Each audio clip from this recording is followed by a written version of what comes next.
Thank you very much for asking me the questions about the sub-analysis of this long-term outcome data of the IN.PACT Global Study with regard to gender aspect of treatment and the diabetic aspect of treatment. I think this is a very important study. First of all, females usually have a worse outcome than males, especially in the long term. They are not that much included in randomized controlled studies. It's usually only 1/3 of patients in a randomized controlled study or in a registry which are females. So this is a huge data set about females. And females have a worse outcome because they have smaller vessel diameters. They have more complex lesions. They have usually longer lesions. They are much older when they show up. They have more comorbidities. So this counts for a worse outcome.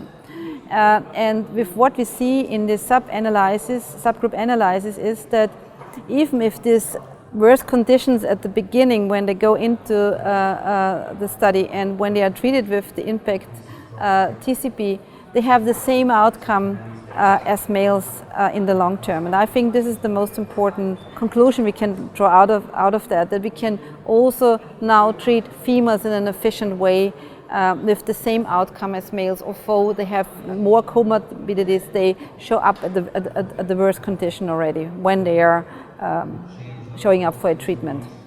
I think it's a good TCP. It's the one with the most robust data there. It's one with really good long-term outcome data. So we treat it with a very well adopted technology with a very high performance. So I think this is the conclusion.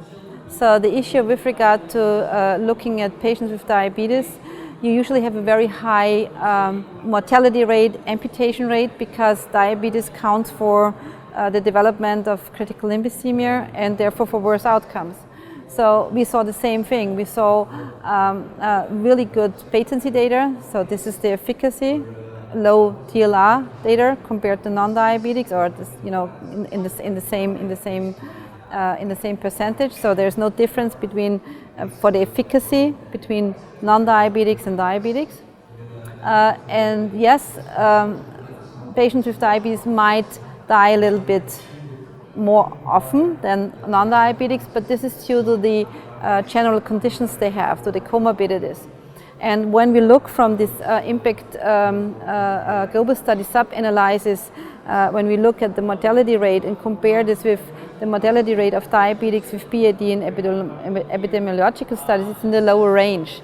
So no mortality issue for patients with diabetes if we treat and use the IN.PACT. We have a high efficacy and mortalities in the range of diabetics in general.